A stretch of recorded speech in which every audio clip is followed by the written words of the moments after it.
we've brought in two powerhouses from Bonterra.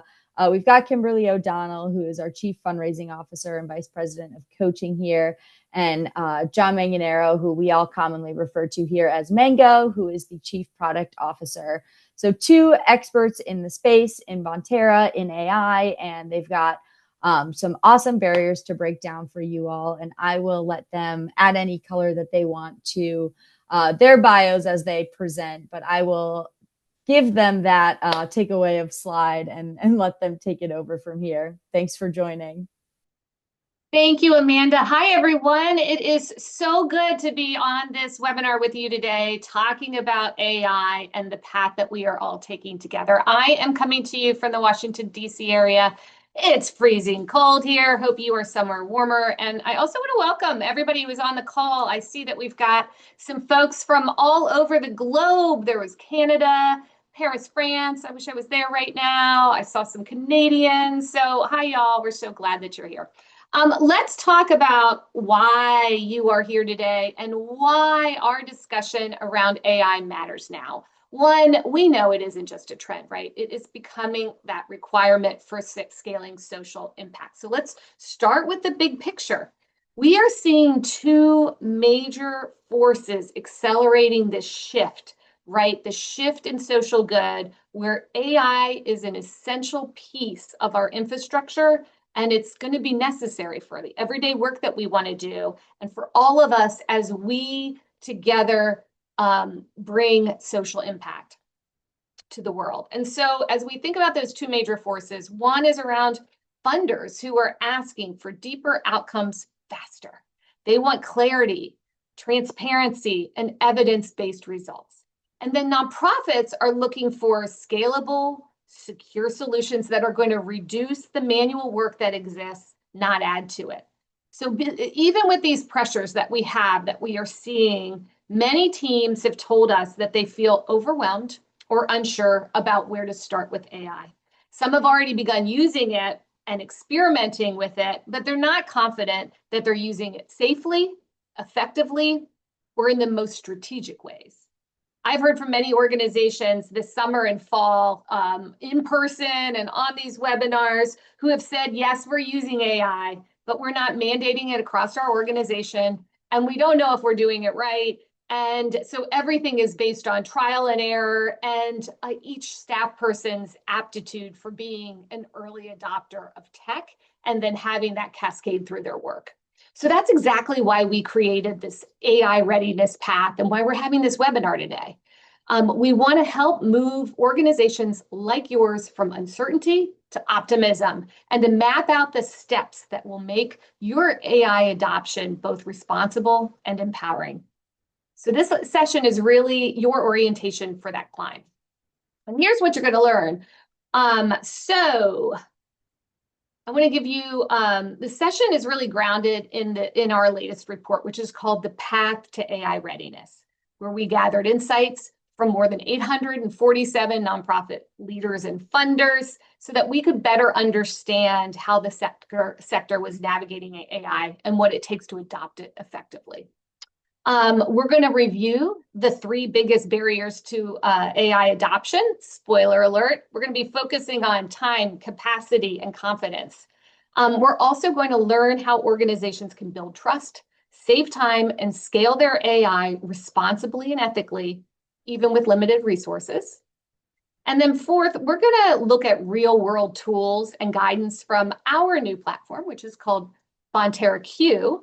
And it'll show you how agentic AI is already helping teams reduce the friction that they have and free up more capacity to engage with their supporters and colleagues and constituents. And then finally, the last thing that we're going to do is we're going to outline some practical steps for both nonprofits and funders so that you can leave today with a clear sense of what to do next. By the end of this session, our goal is to help you feel more informed, more confident, and more prepared to take your next step in your AI readiness path. So now I'm going to turn things over to Mango to talk about the AI journey. Hey, everybody. Good to see some folks online. I'm in Austin, Texas, where I live, but I'm at a hotel for a team meeting, and they put me in basically what I would say is a supply closet at this point. So beautiful curtains behind me, nice and warm down here at least. So some other people may be walking by. We'll get to learn a little bit about this today. I've been in the social good space for about 8 years, technology for over 20, and specifically working with AI for over a decade now. So as much as this is a new tidal wave of buzzwords and companies and a bunch of news around artificial intelligence and advanced analytics, really it's been around for a while. It's just getting a heck of a lot more attention, as I'm sure all of you are getting inundated in the news about everything that's happening in this world. So this isn't a new experience for me personally, whether it's nonprofits, whether it's funders and grant makers. I was even working with car dealers in a previous life that were getting used to AI for the first time. And it can be a little goofy, it can be a little confusing and potentially even scary to jump into. But like Kimberly said, we're going to be very methodical and diligent about our approach, not just today, but about all the capabilities that we are building within our AI tool called Bonterra Q. So I've been working with nonprofits mostly on the service delivery, case management, program management side for a long time. Been also doing a little bit of fundraising, but nowhere near the experience of Kimberly and her team. Really what we're doing as we get into these three areas as we progress, where to focus on, why we're focusing there, and making sure that everybody using Bonterra Q and even AI, maybe for the first time, feels comfortable and understands what's happening inside the little black box. The good news is more and more organizations across Bonterra, whether, like I said, they're funders, they're nonprofits, even individual supporters who are donating money, they're jumping in and getting used to this. The adoption is there, the engagement is there, and the biggest testament to the skills, we call them within Bonterra Q, working, is the repeat engagement from people as they come back and continue to work with Q, continue to discover what it can do, and giving it more responsibility and trying to pressure test what it's able to do. So if you hear me say skills throughout the webinar conversation, think of that very much as if Bonterra Q is a member of your team. We're trying to teach it skills. We're trying to teach it ways to help you. And as Kimberly and I will talk about repeatedly in this session, it is not a replacement for people inside your organization. It is an empowerment partner. It is a really intelligent, smart set of capabilities that is meant to help you do more and be able to execute at a higher rate. So we can keep going on. Trust and security. This is a big one, and it's such a big one that the very first webinar we did on Bonterra Q was actually myself, our Chief Information Security Officer, Dan Seals, and our Head of Data Science, Ben Miller, purely speaking to the ethical framework and guidelines that Bonterra uses when building our skills inside of Q. That is quite literally the first webinar we did after we launched this, was Bonterra's ethical approach to AI. And so we hear you loud and clear. Like I said before, Kimberly and I are not new to this industry or market. We talk to hundreds, if not thousands, of organizations across the spectrum on reasons that this would be a negative thing, outlying situations that give people pause or cause for concern to jump in and use AI tools. We do not skirt those. We want to address them head on and be as transparent as possible with everybody on how we're building these models, the data we use and don't use, and the security standards that we have in place across our software capabilities, including AI. And so the third bullet is actually one that I think is important, where funders specifically, but also other organizations on the nonprofit side, is there an over-reliance on automation? And there's already some research coming out where people that simply default to AI without actually keeping the human in the loop, having individuals and humans review what the AI is saying and doing, there is negative consequences to that if it just becomes over-reliant on it. And so we're trying to strike a balance. The bottom bullet kind of talks to this the most: instill confidence, ensure ethics, and promote transparency, but giving people the necessary information they need to feel comfortable and jump in and start using tools like Bonterra Q. So we can hop forward to the next slide. Climbing techniques. These are just, again, specific skill set things that Kimberly and I are going to talk about as we finish up the session today. Use governed, explainable tools. Oftentimes, if you find an organization or a tool that really isn't giving you the transparency you need, that should be a little bit of a red flag. You should be poking around and trying to understand more about frameworks, commitments they make to your data, and understanding if you're quote unquote training an open model. This is a very critical thing that's worth a little bit of exploration and research for those of you that are watching the webinar live or the recording. understanding how the information you put into a tool like Bonterra Q or ChatGPT or Google Gemini, the list goes on, what they're doing with your data and information. And for funders specifically, again, require transparency and not perfection. So again, you're going to hear us use the term human in the loop a lot. Think of that as just a way of saying the people ultimately make the decision. AI tools can make recommendations, as I'm sure people have read in articles. Sometimes they can give a very wrong one.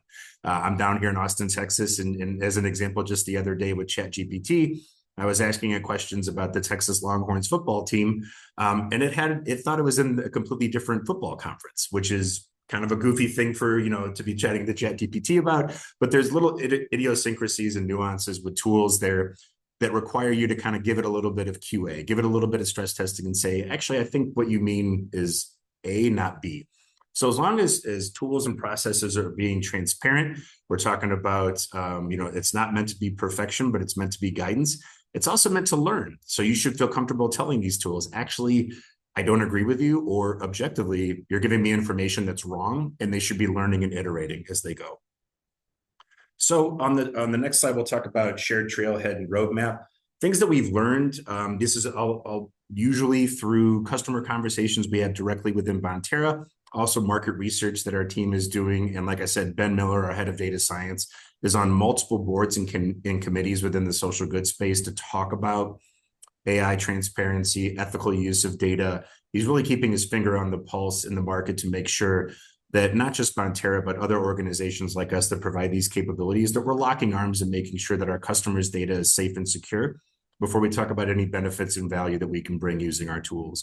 And so there it is in the top bullet, human review in the loop. You should be reading these things. You should be stress testing them. You should make sure that your experience jives with some of the information that they're giving you. It's meant to be transparent, explainable, and grounded. So when we build our skills in Q, we don't just necessarily give you an answer. You'll see that when it's talking to you, when it's actually writing out words, it's doing its best to explain what it did and why it did it and how it came to the conclusion of the information that it's giving you. So much like you can remember in grade school and high school when teachers tell you to show your work in math class, that is the type of approach we take to Bonterra Q. We want it to explain how it executed its work, how it got to its results, so you can have the information you need to get in there and guide it, like I said before, and continue to help improve Q as a partner to you in your organization. So there is an entire page, an entire webinar on Bonterra's website that's at the bottom link below. If you go to our website, we are completely transparent and forward about our approach to AI. Our security standards has an entire page that Dan Seals, our Chief Information Security Officer, and his team show about the compliance standards we hold, how we take data safety and security as like the number one thing in our world inside of Bonterra. We are very clear and transparent about the methodologies we use, the compliance tools we use, the certifications we have, and what type of data we're using to build our skills. And so again, from my experience on the case management side in particular, programs that are helping people going through very sensitive journeys in their lives, that is not something that we are looking to take lightly and not the type of data we're looking to put into our models. And so human in the loop is the big one here. As you use these tools, give them simple tasks, give them intuitive things to start, and double check them and check them to make sure that they're giving you the type of information you want, and push it to defend itself and say, like, how did you get to this outcome? Why did you recommend this approach? It should be able to talk to you, and it should be able to tell you what it did, and that's a really good way to see if the AI you're using is transparent. So with that, I'll hand it over to Kimberly for the next one. We'll get into. Thanks, Mango. Appreciate it. I see that we're seeing some questions in the chat. Feel free to drop them in the Q&A, and we'll answer them later on. And I know there's some great questions coming in. So as we think about barrier number 2 to organizations really adopting AI in a meaningful way, it's going to come down to something that I hear over and over again. And through my nearly 30-year history in the sector, it has always been at the forefront of any organization, any nonprofit organization being able to achieve what they would perceive to be their greatness. And that is time and resources. Time and resources. Time and resources, right? So nonprofits are already used to scaling impact without having large teams. You're very agile, you're doing very meaningful things. And it is no surprise to me that time is one of the biggest hurdles when we start talking about AI adoption. Our research is showing that 53% of nonprofits say staffing and time are their top blockers. 31% simply haven't had the time to test AI tools at all. And on the funder side, 40% cite cost as a primary barrier. So let's pause for a moment. I am an executive coach, and I want to put on my executive coaching hat because I've heard this for so many years, that time and resources blocker. So I want to encourage each of you who is listening to this webinar today to really take some time and ponder what's going on at your organization. Time and resources are the tip of the iceberg blockers. They're not what's really going on, right? Like, there are deeper rooted things that I encourage you to consider. And so as you consider those things, really think about what's holding you back, what's holding your organization back, and what's really going on. Because it could be that you and your team are fearful of misusing donor dollars to try something new. It could be that an innovation mindset and new technology sound big and scary. Or it could be that you have a belief that you or your team is not ready for such a big change or transformation in your organization. Now, you want to kind of push those things aside and say, no, that wouldn't be us. But I bet if you were to stop and really go below the surface, those are some of the deep-rooted fears and insecurities that may be fueling a resistance to adopting AI in a bigger, and I'm going to keep on using this word, meaningful way. And so back to the survey results. What this information tells us is something that we've known from working across the sector every day. It's not that nonprofits don't see the potential of AI or aren't used to using it. It's that teams are stretched thin, the work is nonstop, and that adding one more thing to the plate just feels impossible.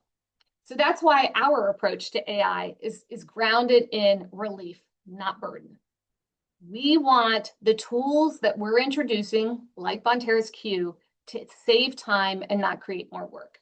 And so then the questions become, how do we help teams build capacity, create space for learning, and integrate AI in ways that supports your mission, your focus, rather than competing with it? We can go on to the next slide. Let's talk about some of the climbing techniques. So if time and resources are such a major barrier, the natural question becomes, how do you make progress when you already feel so stretched thin?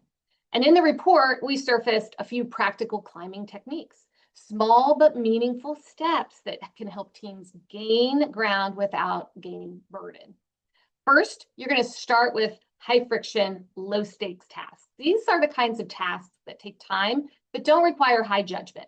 Drafting emails, segmenting donor lists, summarizing notes, generating content for social posts. These are ideal entry points for AI because the risk is low and the time savings could come quickly, and you will have a human in the loop reviewing those things. Second, track and share your time saved, not just dollars raised. One of the most motivating indicators for teams is being able to see that they are getting time back. So make sure that you can say, hey, this task now takes 10 minutes instead of 2 hours. And it's going to build confidence. It's going to help reduce stress across your organization. And it's going to help leaders see AI as a capacity building tool rather than another initiative to manage. So that time tracking piece of it is really important. It's a wonderful output to be able to see. And then a third area would be for funders. The biggest unlock to investing in tools, the biggest unlock to using AI would be to invest in the tools, training, and experimentation that's needed to learn and adopt these things in a meaningful way. Funders can accelerate readiness simply by underwriting pilots or creating space for nonprofits to learn and try. And a little support can go a long way in lowering those barriers and increasing trust. There's another thing that's worth noting. New tools require training. but that upfront investment frees up time in the long run, right? Like investing now will help to create time for the long run. So it's like learning to hike and you're using poles. It feels awkward at first, but the payoff will end up in more stamina for that larger climb ahead. I'm going to keep on with these sort of silly little climbing anecdotes just because I want to keep to our theme. But on the next slide, we're going to talk about that shared trail map, because beyond AI, we believe that organizations need to create a culture of learning and innovation. I've spoken many times on many webinars and things about this. You can go back and sort of get some ideas if you want on ways to bring an innovative culture to your organization. But one of the things that I would ask you is, how are you able to create that culture, and how can you leverage your partners and supporters around you? So could you partner with other organizations, maybe other nonprofits in your community, to do a training around AI for everyone? Perhaps a funder could support that. And maybe share some use cases for how you each are using it so that everyone is learning together. Do you have that corporate partner, right? Or a board officer who can help you with that? And then as we look at our survey results, we wanted to understand what nonprofits and funders actually need in order to move forward confidently with AI. And here's what we learned from the trail. First, time, staff capacity, and budget remain the biggest cliffs for the nonprofit teams. So those constraints aren't new, but AI adoption is bringing them into sharper focus. Second, funders want to encourage continuous experimentation, but many don't know how to structure that support. So whether it's funding pilots, underwriting tools, or building shared learning communities, those are all ways that can help bring forth new ideas, partnerships, and that adoption. And then third, there's clear fatigue around technology that overpromises and undelivers. And so we really need to think about that and how we can together lighten the load that nonprofits are facing. So what do we do with all of this? Well, that's where Bonterra's Q comes in. That is our AI platform. And it is designed to help automate high friction, time intensive tasks. And so that donor segmentation, copywriting, and grant triage can really help to save time and energy. So that's what we learned from the shared trail map. Let's go ahead to our next slide and our next barrier. This is my favorite one. I have a favorite child on our three here. This is really what we get to a point where folks say, I'm ready to dip my toes in the water, but I'm not ready to jump in the pool. And so where do I start in a way that's easy, intuitive, and like I mentioned before, something that you're pretty aware of and experienced with, so you can check some of the answers and feedback from a tool to see if you think it's on the right path that kind of passes the smell test, so to speak. And so the comfort level of the second bullet here is something that we're seeing progressively rise. And as I mentioned at the beginning of the call, we've had our Bonterra Q skills live for our Network for Good and Every Action customers just for a couple months. More than half of those customers have tried it at least once. And so we have more and more users coming back and saying, yeah, that was interesting. Let's see what else I can do. I've written a donor email, or I've written specific emails using language for specific donors. Let's see what I can do about creating a donation form. Let's see what I can do about creating a donor segment that I should be reaching out to or analyzing in terms of retaining those donors. And so that is exactly how we build our roadmap, how we decide what skills to build for Bonterra Q. It's those adoption and usage, and really it's the things that should be quote unquote simple tasks. And when I say simple, I don't necessarily mean easy. I mean intuitive, time savings, nothing too complicated like Kimberly was just talking about. Give it a try that way when you dip your toes in the water. And as we progress to the next slide, the next couple, I'll give you some examples of things that some of our early adopters have used. So first box is what I was just talking about. Think of some use case pilots, things that you'd feel comfortable to stress test Bonterra Q and other AI tools with. Keep it light, flexible internal policies, meaning what types of jobs or use cases do we feel comfortable using Bonterra Q or GPT or Gemini with inside of your own organization. And I really can't stress enough, it says for funders, but also for anybody in the organization, just AI literacy and disclosure guidance. This is usually for funders we work with that are just scared of automating grants or, using AI to simply decide who's going to win a grant, as opposed to using these types of tools and standards to help them rank or score based on a set of criteria that they use internally, to say, like, these are the types of organizations we're looking for in terms of mission, geography, size, scale, whatever those proprietary standards are from a funder. We want them to be able to use our tools accordingly and say, well, help me sort through a bunch of grants and find organizations that we think are going to be the right fit for us. And so whether you're grant seeking, you're fundraising from individuals, you're doing events and auctions, whether you're a foundation, a corporate social responsibility runner, like, there is use cases for this, and start with something simple and intuitive that and then start to build the sophistication and intelligence on top of it. So if we jump to the next slide, the trail map. Many teams still don't know what AI can do for them is the big bullet to take away, I think, from this slide is, I'm sure it can do a lot of things. There are only a few types of use cases or skills that I would trust to start with. Again, dipping our toes in the pool with the analogy. Let's try to think through some easy, intuitive ways to go in here, maybe do a grant proposal right, or help score a grant. These are exactly the types of skills and capabilities that we're building right now with Bonterra Q. And I'll continue to stress this point many, many times over for the infinite amount of future. This is meant to be a guiding, consultative set of capabilities, not a decision maker for you. These Bonterra Q and any AI tool that you should be using should be consultative. It should be helpful. You don't need to go all the way and just say, make a decision for me. It should give you guidance. It should give you data. It should give you insights, both qualitative and quantitative, to do your job faster and better. But in most of these situations, when you start using it, it's not meant to make the decision for you. And I think that's a big boundary and barrier that some people come into with as an assumption.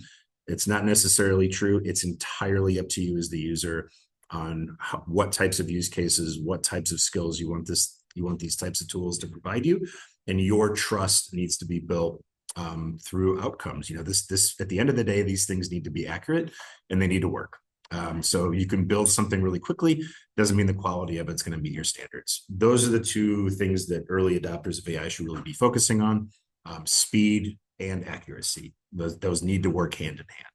So we're at the very beginning of this process in Bonterra, but like I said, this has been around for a while. I've personally been on it, these types of things for over a decade.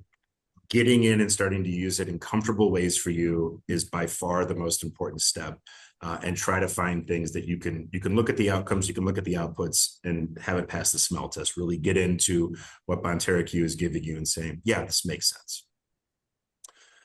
One more on this one. I do think this can often get spun up in a marketing way for organizations, especially outside of the social goods space that we work in, where the future is here, the ship has sailed. If you're not on this, you're all all heck is going to break loose. I'm going to pass this over to Kimberly because this is supposed to be her slide, but I'm really passionate about this. Taking the first step is so critical. And I fundamentally believe, and I promise I'll shut up and let Kimberly speak to this more specifically, organizations that jump into the pool and start to use this are going to have a distinct advantage. You're going to have a leg up. And I really do believe that these skills and these AI capabilities become just ingrained in our day-to-day lives, whether it's professionally, personally, et cetera. And the sooner we can jump in together and start to figure out how to make it helpful, but also back to the core foundation, safe and secure, the better we're all going to be. So I promised I'll go on mute, Kimberly, and let you take it. No. I'm so glad that you said that. And we don't have to spend a lot of time in this slide because I think everyone who is here today gets that, right? Like, you're here because you're interested in knowing more about what your peers are doing around AI, what Bonterra is, where Bonterra is going with AI. And so you understand that this is part of our future. And as we think about it as part of our future, we have to be responsible, and we also have to be curious, right? Like, this requires a level of curiosity to get in, put your toes in the water, and really see what is possible for your organization. And so let's go ahead and introduce Bonterra Q to everyone. Mango. On the next slide.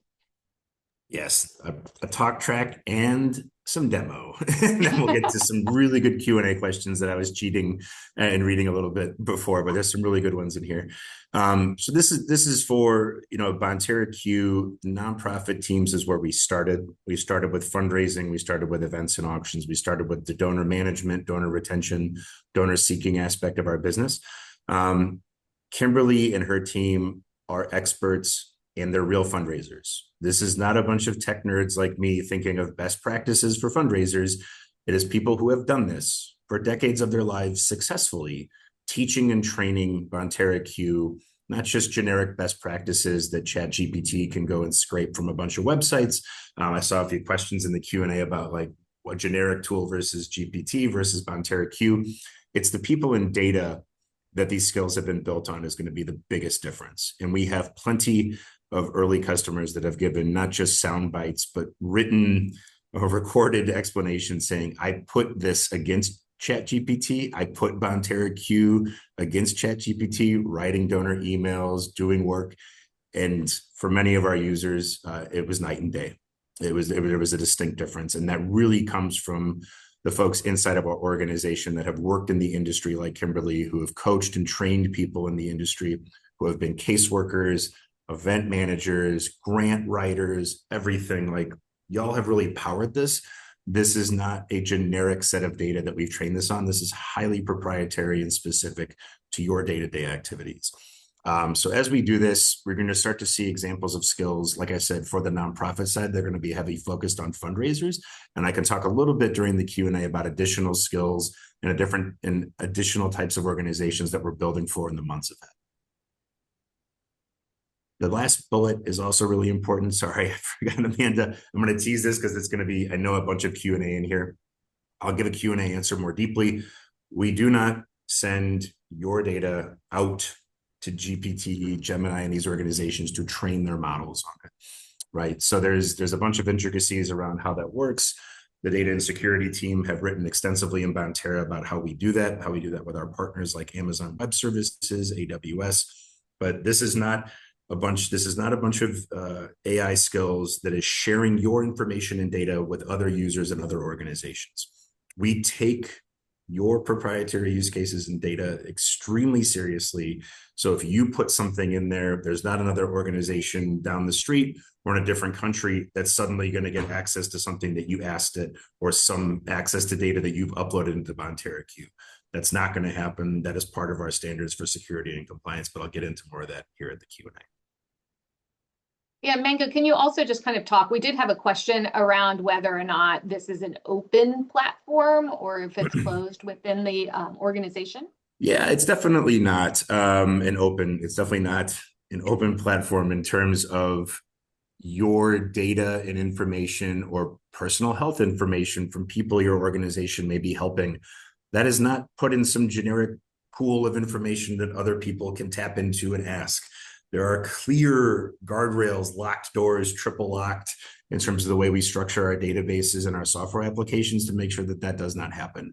And so again, I'm going to get a little over my skis, but our head of security and our head of data science, this is where they spend an inordinate amount of time working with our partners that we build this on top of to make sure that that is the very first thing we talk about. We also have an AI committee in-house, both for building these skills as well as an ethics committee for what types of skills we build. There is a ton of upfront work that we put in terms of people and technology to make sure that we're not just dumping your data into a generic model that is going to be accessible from anybody else.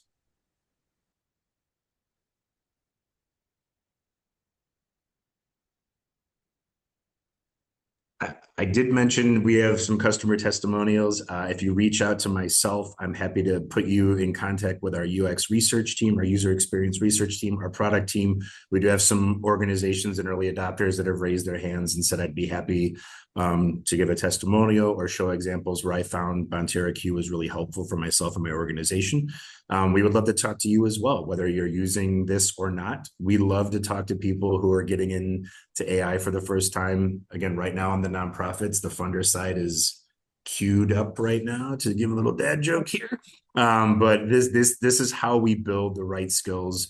It's alongside of our customers and users. Like I said, it's not just a bunch of software geeks like me sitting in a room thinking of cool stuff to do. It's done side by side with organizations. That's how we decide what to build, and frankly, the order in which we build them.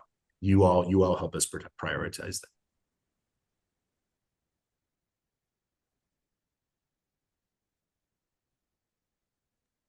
Oh, another one.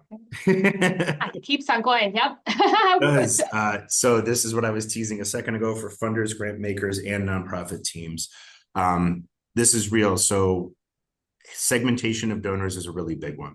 We started with donor retention because that was candidly what our customers on the fundraising side of our business was really telling us what they were focusing on. We definitely have in the pipeline, find new donors, find new supporters that I can engage with to bring in and support my organization. On the funder side, people that are providing grants and funding, like I said, many organizations will have their own proprietary scoring rubrics and methodologies on how they score a grant application. In our software tools, we want to have them be able to build that logic in for themselves, use your own proprietary logic. If you don't have that, we do have technology and intelligence that, based on what you're looking for, using a very descriptive approach like you would for ChatGPT, I'm looking for organizations in Austin, Texas that are helping kids K through 12. You can build your own scoring rubric using Bonterra Q's intelligence. And then as organizations like nonprofits provide grant writing tools, which is also a Bonterra Q skill, help me write a grant appropriately using my data. We're basically, we call ourselves really a matchmaking service at the end of the day between our funders and nonprofits. We find what funders are looking to fund, the types of organizations and missions they're interested in, and all of the nonprofits that are using our tools, and say, you two should talk. You two are exactly who the funder's looking for, who the nonprofit's looking for. Grant writing, yes, but just basic data and knowledge that we have around what our nonprofits are doing in terms of delivering their missions, what our funders are looking for in terms of who to fund. We want to be proactive and say, you two should talk. So you don't have to scrounge around looking for a bunch of grants. You don't have to, manually scrape a bunch of websites and look around and say, what grants should I be applying to? Which ones are open? How can I write specific grants 100 different ways? These are exactly the types of use cases that we want to be able to provide funders and nonprofits now, so they can start to interact with each other more directly. We would like to get out of the way in Bonterra and help you all work with each other in terms of grant making and grant seeking. It's one of the very first areas we focus. And so, italicized at the bottom, security, transparency, results. That continues to be at the key to this. You're going to be sick of me saying it, but it is really critical to our work, not just the amazing stuff these skills can do, but the safety and security and compliance standards we put into our applications, into our tools. So with that, I think we have some show and tell.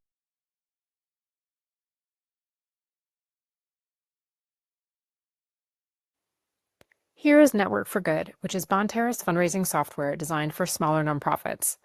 Small nonprofit fundraisers are juggling many responsibilities, and in fact, they're often referred to as the chief everything officers. But with Q, which is embedded right inside their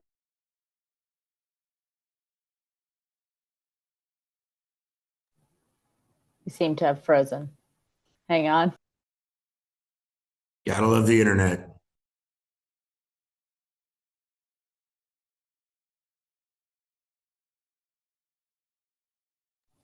Let me give a little refresh. Please hold.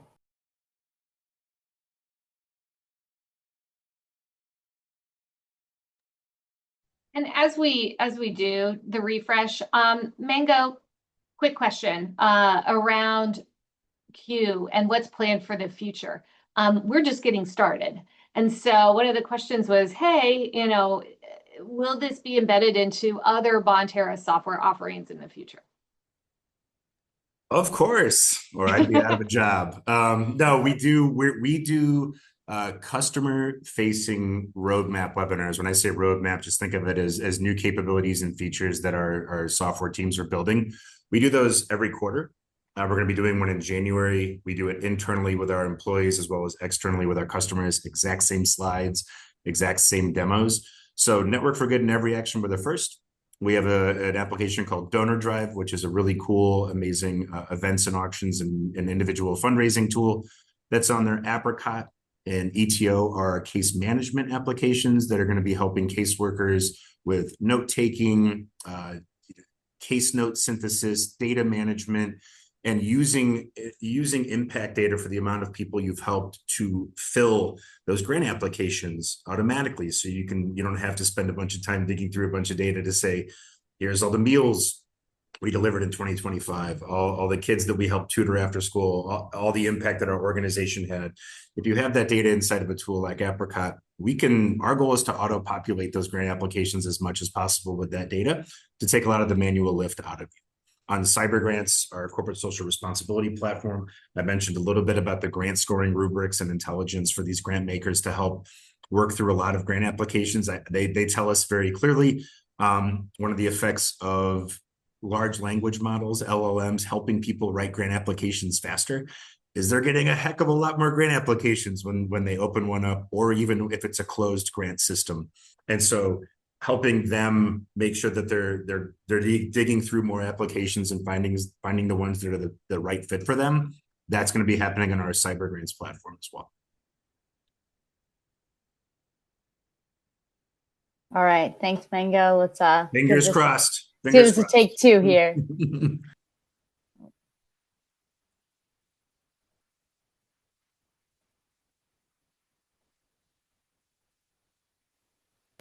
Here is Network for Good, which is Bonterra's fundraising software designed for smaller nonprofits. Small nonprofit fundraisers are juggling many responsibilities, and in fact, they're often referred to as the chief everything officers. But with Q, which is embedded right inside their Network for Good dashboard, they can feel superhuman. They get a smart and always-on assistant that understands their nonprofit's data, has access to decades of fundraising best practices, and can take action. And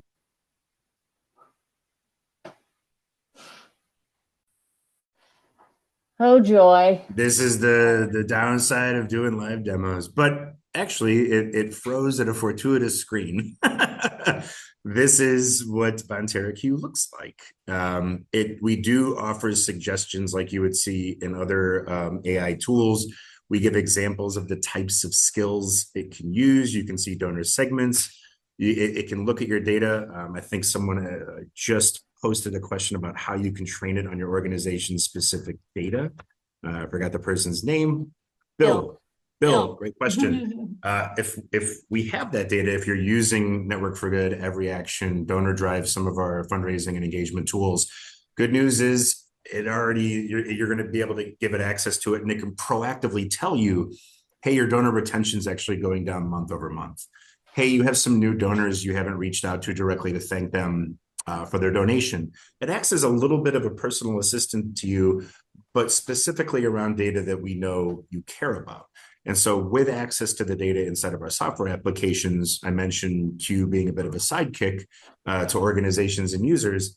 We don't want you to have to sift through a bunch of data and then ask an AI tool, what should I do about this?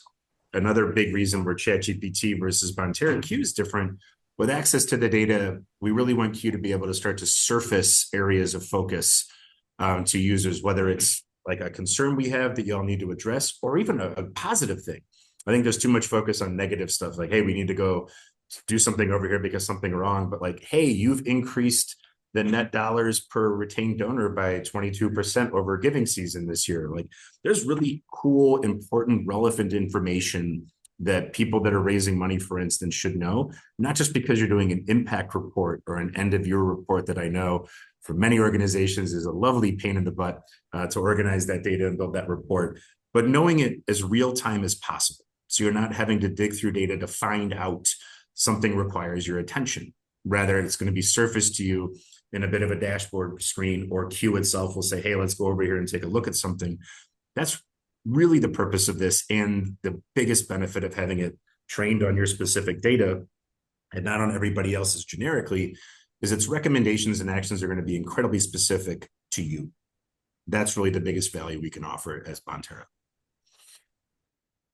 All right, we're going to go third time's the charm here. If it doesn't work, we are going to prompt folks if you do want to follow up to learn a little bit more and see it in action yourself. But let's all keep our fingers crossed, and I appreciate everyone's internet patience. We love live events. There's always something, no matter how many times you practice it. So thank you, everyone. Appreciate y'all. And let's see if we can give this a go on the third try.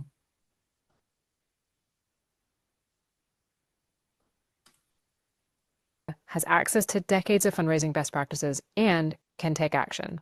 And in fact, Q has already identified several opportunities for this nonprofit to improve. There you go. Alas. Donor retention is one of the hardest parts of fundraising, so let's ask Q to search for donors likely to give again. Go, Q, go. Q is searching our fundraising best practices knowledge base and analyzing this nonprofit's historic fundraising data to come up with not only detailed analysis and a list of actionable strategies, but also a list of actual donors that I can include in a retention campaign. And if I'm planning to do one-to-one outreach for any of these individual donors, Q can also analyze and generate a summary for that donor, complete with historic giving patterns and communication preferences to help personalize that outreach.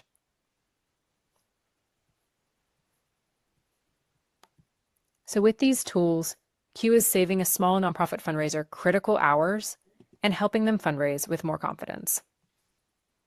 Now I'm going to switch over to Every Action, which is designed for a larger nonprofit audience. And as you can see, this is the same Q experience. Q is designed to work across Bonterra products so that no matter which software you're using, Q is always there and always has the right context and tools for the job. For our larger nonprofits, Q is not only able to analyze fundraising performance, but can also create bespoke emails and fundraising pages for any campaign or audience. Now, I'm going to ask Q to generate an email encouraging my lapsed donors to give again to a specific program supporting at-risk youths. And behind the scenes, the Q agent is researching best practices that are relevant to this campaign and analyzing the nonprofit's past email performance history to generate an email that matches the nonprofit's look and feel and brand voice.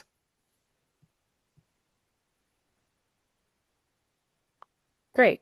So Q has created an email that follows best practices, reflects the nonprofit's unique tone of voice, and uses subject lines and copy similar to other high-performing emails in their email database. Q has even provided merge fields so that this email will be personalized for individual donors.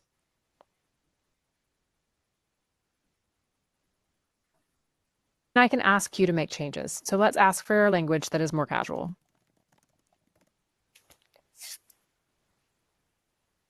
And now we can see that Q has updated the language to make it feel more conversational and approachable. With these tools, Q helps organizations raise more, fund smarter, and deliver services faster so they can focus on what really matters, having impact and building real human connections. All right, we made it, folks. Thank you for the patience there. As you can see, Amanda's dial-up modem worked. Really exciting. Yeah, we closed out some tabs, phoned in some minutes. So if you're interested in learning more about Q, want to see it more in depth, want to see how it can work for your organization, I just popped up a poll on the screen. Go ahead and fill that out so that we know who to follow up with and how to follow up with you. So I'll leave that there for just a moment while I turn it back on over. But I see some folks already saying that this is super exciting. So really cool to see that real-time feedback.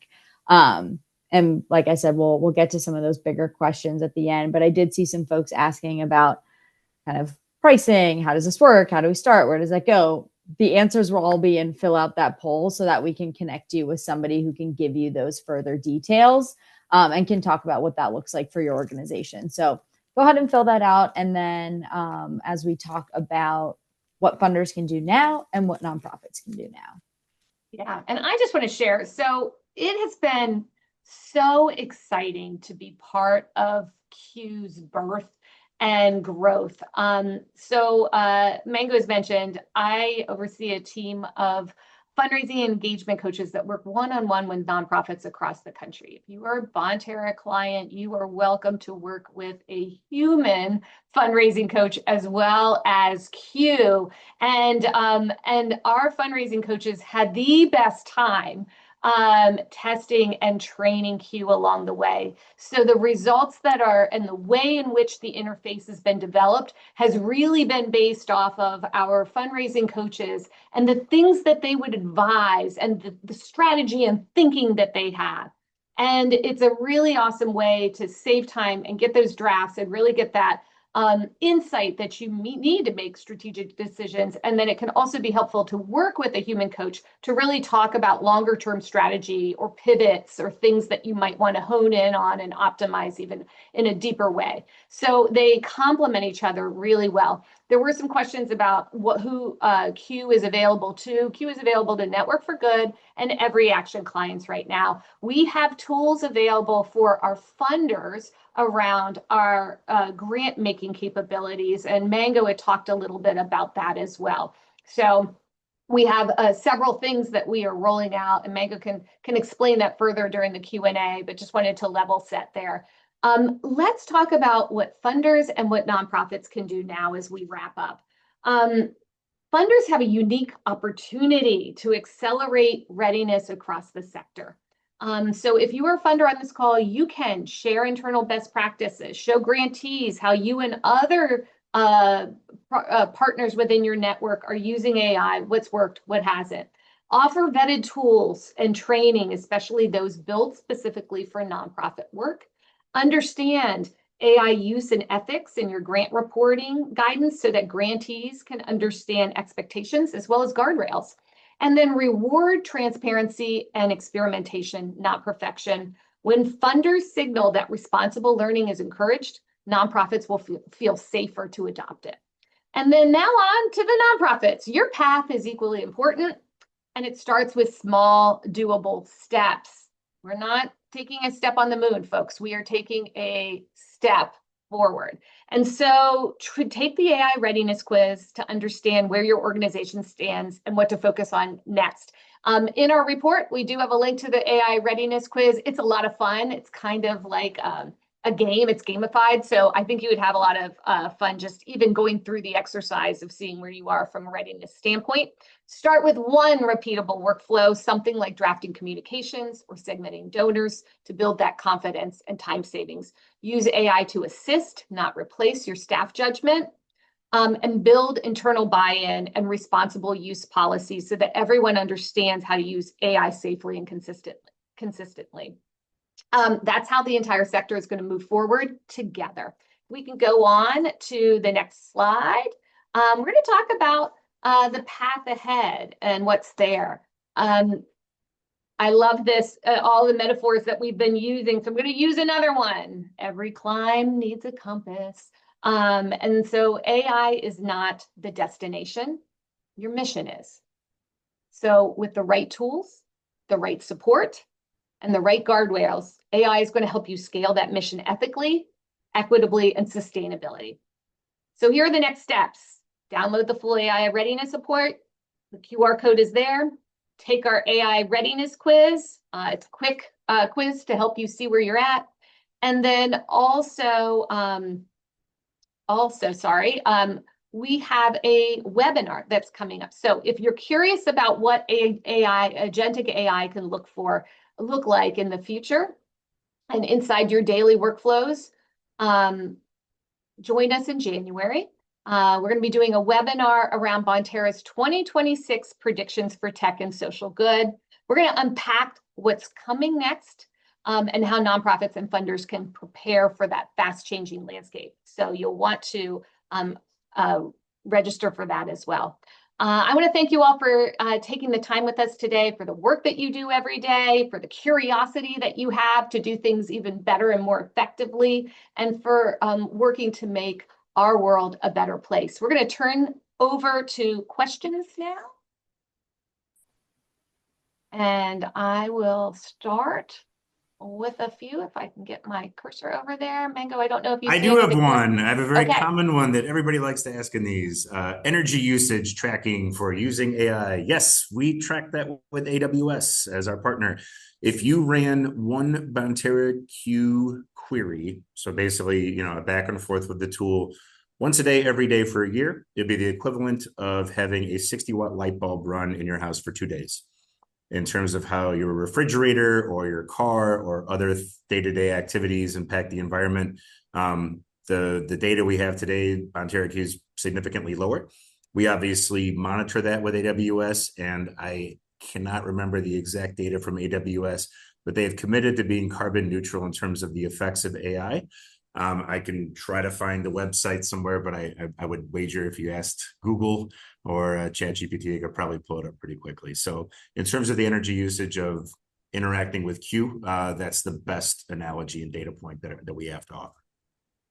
Yeah, and I would also add, if you're looking for some really great resources around AI in the sector, fundraise.ai is a great resource for you. It's something that we at Bonterra have been involved with. It's a group of individuals that have come together a few years ago to really approach our evolving world of AI and approach it from that fundraising landscape. So do check that out. There is one question around grant research. So in grant research, do you only provide funders connected with Bonterra? No is the answer. We do have access, like many organizations do, to public grants. We're also working with private foundations, not just as customers, but really from a network standpoint. When you hear the term network, we want as many people on the Bonterra network, just like LinkedIn, to participate, to make these connections between nonprofits and social good organizations seeking funding. We want to be able to have the biggest pool of available grants and funders as a part of our network as well. So government grants are open. We can definitely find those and put them into our system. The private grants are going to be our partners and customers that are on cyber grants. We have additional movement right now on 2026 plans to start the year to find additional foundations and other organizations on the private side of funding to join the network and be able to put their grants in the system to better effectively match with our nonprofit customers. Amanda, I'm looking at the time, so I feel like we need to pass things back to you. But everyone, I'm going to put this AI readiness quiz right now, the link in the chat if you want to check it out. Back over to you, Amanda. Yeah, thanks, Kimberly. And I see most people asking like super specific questions about implementing Q. So I went ahead and just duplicated the last poll that I put up, and I'm going to leave it up for a few more moments here in case you didn't get a chance to fill it out, so that you can we can answer those questions directly to you. This will help us get in contact with you, help us follow up. So I'm going to leave that there, and I'll do a really like slow, dramatic outro so that you have time to fill that out. Kind of like my internet today. How's that for a dad joke? All right. Well, I just wanted to say a huge thank you to Mango and to Kimberly for presenting today's information. We know that there are barriers, and we're here to help you break them down. And I really appreciate all of the transparency and honesty that you both have brought to this conversation, as well as building Q as a whole. I also want to thank our folks on our team who built the AI Readiness Path. Definitely go take that quiz, download the report. There's so many good nuggets of information in there. They're in the chat. They're also on your screen right here. Definitely go ahead and grab those. And lastly, I will thank all of you for joining today's webinar. We talked about time and resource constraints. So I know taking an hour and 2 minutes out of your day is no small feat. So I really appreciate you taking the time, spending it with us, and appreciate all of the work that you're doing. And we can't wait to see you at our future webinars.